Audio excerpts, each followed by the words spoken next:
Hi, I just wanted to go over some mistakes that are often made by beginning chess players and even players that are quite experienced. So let's get right into it.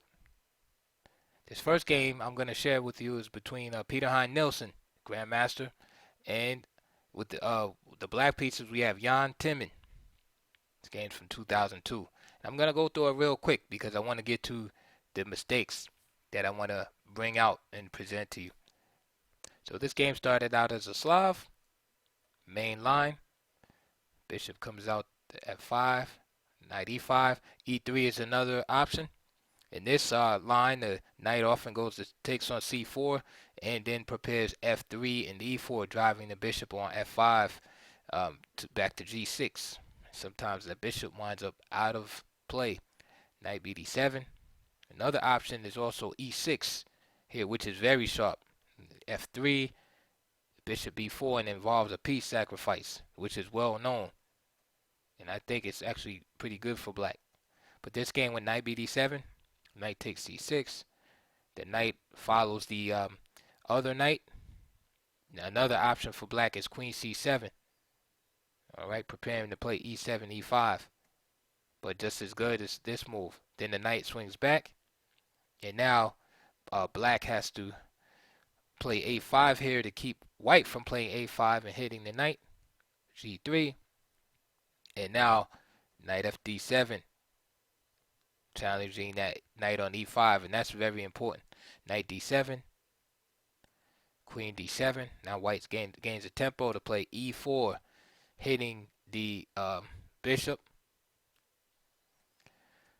Bishop g4. Now for some reason, black here wanted to provoke f3, but I think this is part of white's plan anyway. So I think just to play bishop h3 is proper, like right away.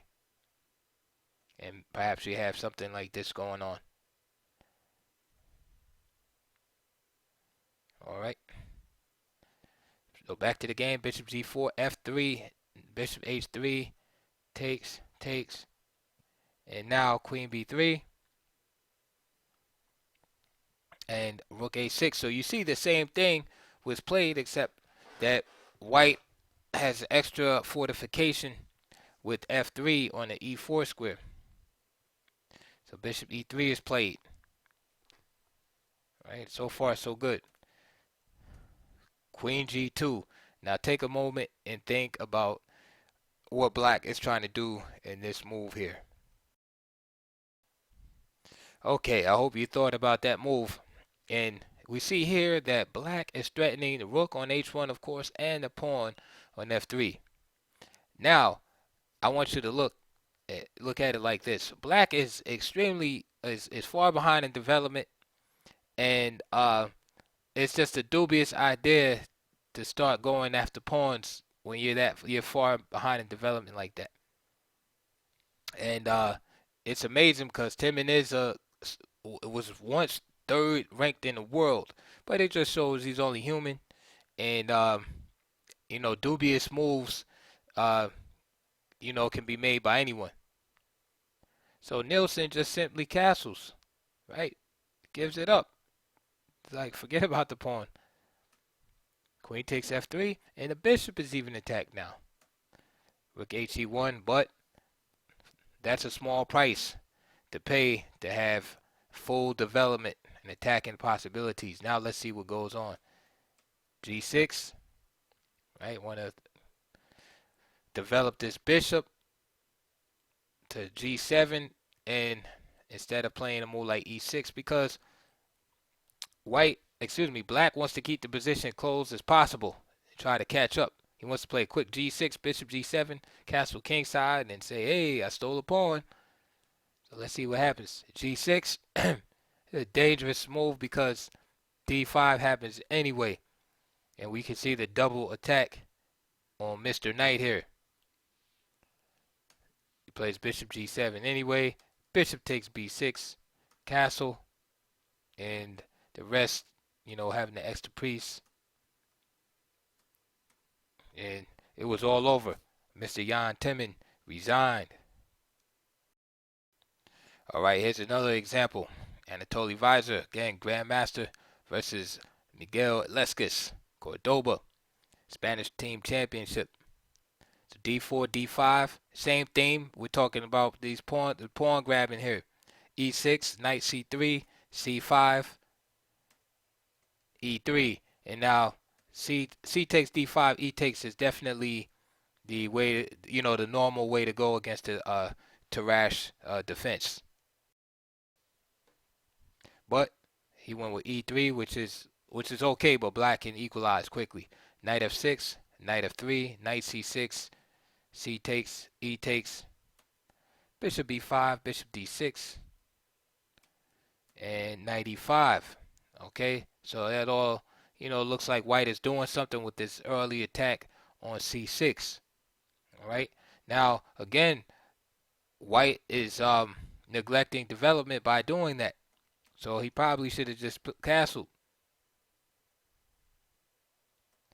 Okay, so he makes this attack, and notice that black doesn't flinch. Black merely just creates a threat of his own, plays queen c7, but he's threatening and developing at the same time. He's not wasting a tempo to conduct an attack. He's playing queen c7, which is a normal move. You're either going to put the queen on c7 or e7, and he's attacking at the same time. So queen a4. He just castles. So he sacrifices the pawn, because look at the white king side.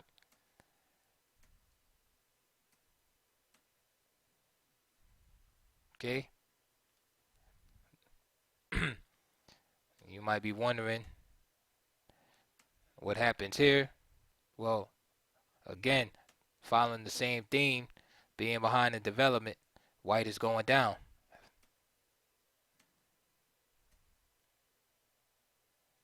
And black would be winning. So after B takes C6, C takes D4. Weiser play knight takes D5. This doesn't help. Now rook B8 is played. And now queen takes D4. And that, now it's up 2 pawns. And that looks pretty greedy to me. Right? That looks like it's a little too much. Right? I think here you probably just have to play castle and then accept this right here. Okay, and black is still good, especially with rook b4 coming. But this move right here, queen d4, see what happens when you get greedy. Now, where's the king gonna go? All right, so he has 2 pawns, but the king is in trouble. Okay, bishop d2, bishop e5, and we see attacks. And this is what you want if you're black and playing a terrace. You want these type of positions. Open files everywhere, 2 bishops, queen d6, e4. Now rook takes b2, and you see the position the pawns fall like M&Ms, right? They just melt in your mouth. Black didn't have to go out of his way to get the merchandise. And just show you the conclusion.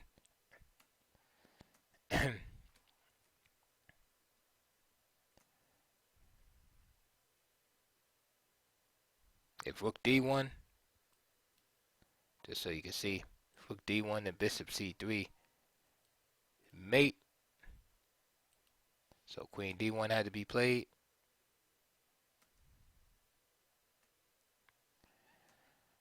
And Cordoba went on to win the game after queen a1. All right, let's look at another one. This is between Moiseenko and Dvoris from the European Cup in 2006. D4, knight f6, c4, g6, knight c3, d5, Grunfeld, and bishop g5. This line was popular in like the early 2000s. You know, like early to mid 2000s. Okay, and some new ideas was discovered. People started playing playing that bishop g5 against the Grunfeld. Knight takes c3, b takes c3, and d takes c4. e3, Queen d5, right? Protecting the pawn, but what's the drawback? The queen is exposed.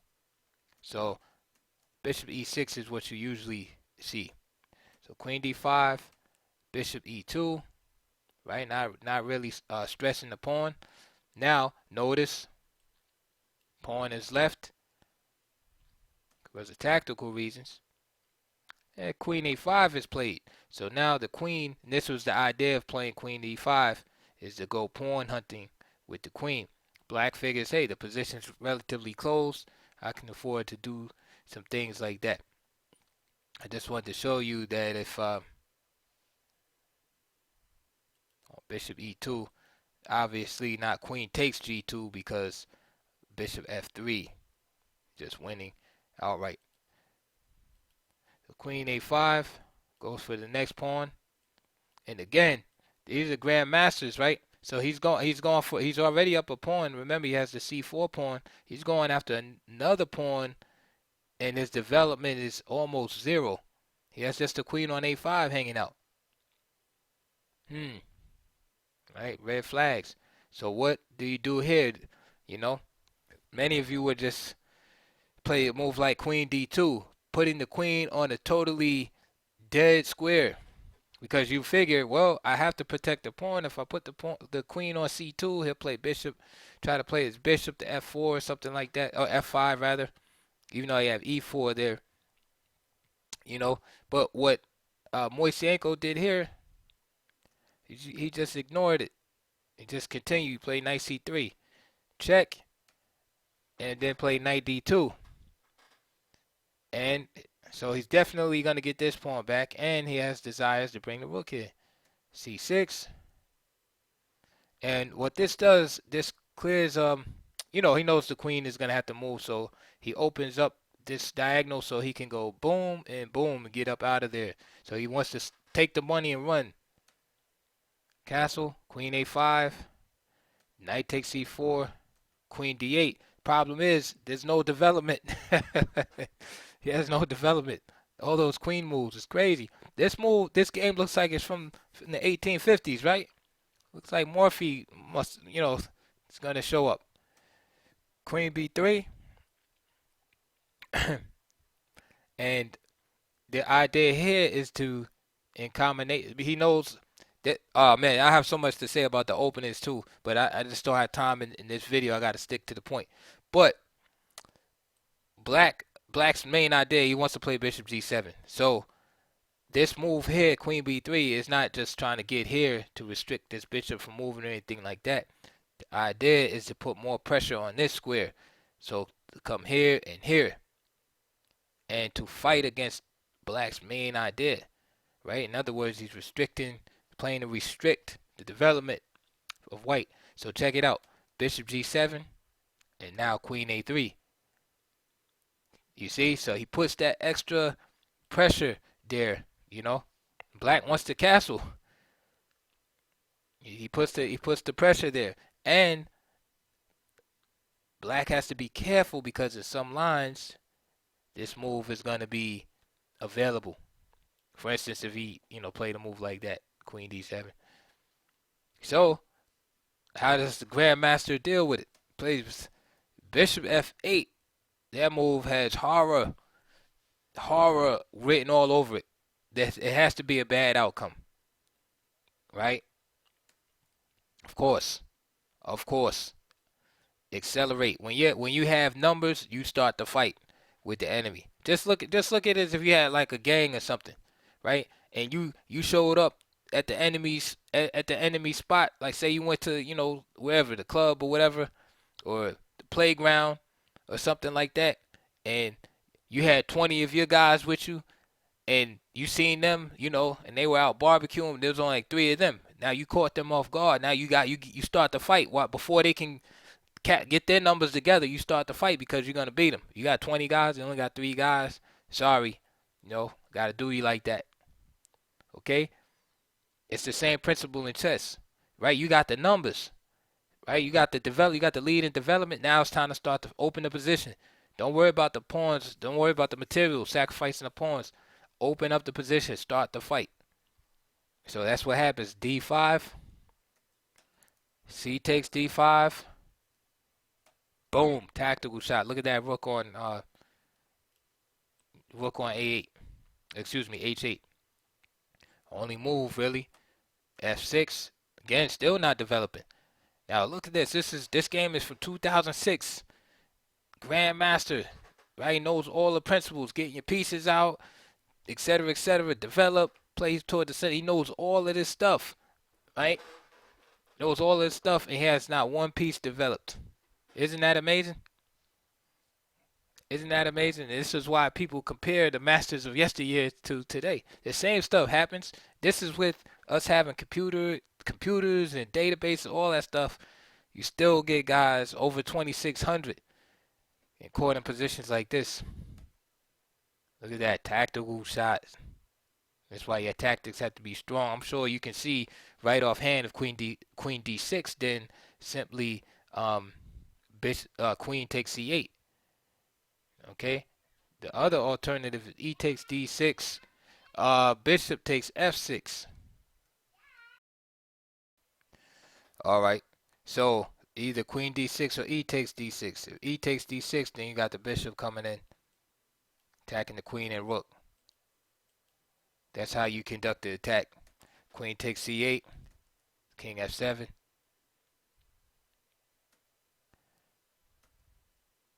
Bishop B5. He could have took the pawn too on B7. Bishop B5, but idea is to get a check, be able to check with piece. So Bishop G7, and now White just scoops up everything.